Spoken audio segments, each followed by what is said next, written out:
আসসালামু আলাইকুম। আশা করি সকলে ভালো আছেন। আজকে মনটা তেমন ভালো নেই, তো আমার এই কিছু ফল্টের কথা আমি একটা ভিডিও করে রেখে দেবো আর কি, জাস্ট স্মৃতি হিসাবে। তো যেহেতু মাস্টার্সের ভর্তি চলতেছে, তো 20 তারিখ পর্যন্ত সময় ছিল। তো আমি যেহেতু কাজ করতে হয়, আমি অনেক দূরে থাকি, 200 থেকে 250 কিলোমিটার দূরে আমার বাড়ি থেকে। তো সেক্ষেত্রে আমাদের কোনো ঠিক ঠিকানা নাই। তো সেই ক্ষেত্রে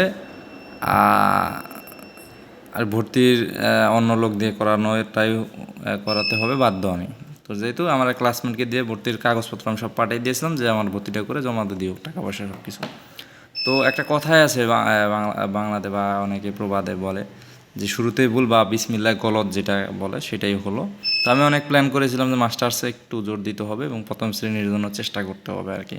তো শুরুতেই তো আমি ধাক্কা খেয়ে গেলাম মনে করেন।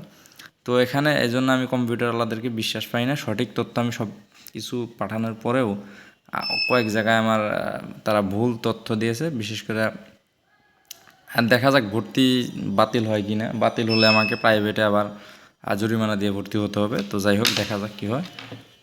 আর তো প্রথম ভুলটা হচ্ছে, সেটা হচ্ছে তারা আমার ইমেল অ্যাড্রেস, আমি ওই আবেদন করার সময় দিয়েছিলাম আমার একটা ইমেল অ্যাড্রেস, আমি জিমেইলও ব্যবহার করি, আমার ইয়াহু আছে একটা পার্সোনাল, আমার মোবাইল নাম্বার দিয়ে খোলা।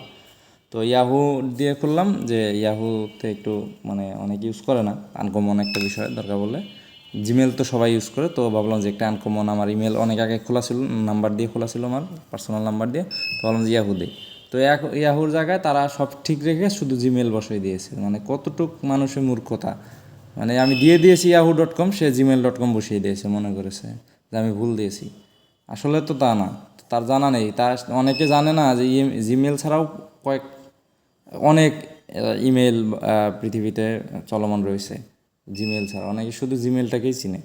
তো যাই হোক, এখনকার কম্পিউটারওয়ালা কী বলবো, সঠিক তথ্য যা, টাকা পেমেন্ট হলে আর কিছু করার নেই। তো তারপরে আমার উপজেলার নাম তারা দিয়েছে উপজেলা, এই গোপালপুরের জায়গায় তারা ওই শেষের 8টা বাদ দিয়ে দিয়েছে, 2 জায়গায় আবার এক জায়গায় ডিস্ট্রিক্ট প্রায় টাঙ্গাইলের জায়গা খালি রেখে দিয়েছে।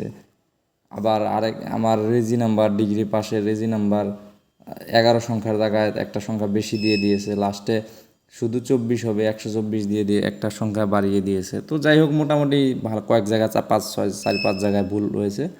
তো আমি আবার ভাবলাম যে আমার আবার নাম, পিতার নাম মাতার নাম আবার যেন ভুল না। তো সেই ক্ষেত্রে ভুল করেনি। তো সেই ক্ষেত্রে ভুল হলে খুব ঝামেলায় পড়ে যেতাম। তো এগুলা ইনফরমেশনগুলো যেহেতু আপনার admit card, registration certificate, marksheet, কোনোটাতে এগুলা শো করে না এগুলা। তো সেই ক্ষেত্রে আমি একজনকে বললাম যে ভাই, তবে বললো যে কলেজে একটা ইমেল করতে বা একটা দরখাস্ত পাঠিয়ে দিতে ডাকের যোগে বা যেভাবে হোক, যে পরবর্তীতে যদি ধরে যে তোমার এই তথ্যগুলো ঠিক পাওয়া যায়নি বা ভুল হয়েছে, সেক্ষেত্রে তোমার একটা জবাবদিহিতা তুমি করতে পারবে, যে আমি পাঠিয়েছিলাম, আমি তো বাড়িতে থাকি না, আমি আমার বাড়িতে এমন কেউ নেই যে দ্বারা বুঝে এই সম্পর্কে, দাদা গেলেও তো লাভ নেই। ঠিক আছে, আমাকেই যেতে হবে, তাছাড়া এরকম কোনো লোক নেই যাওয়ার মতো।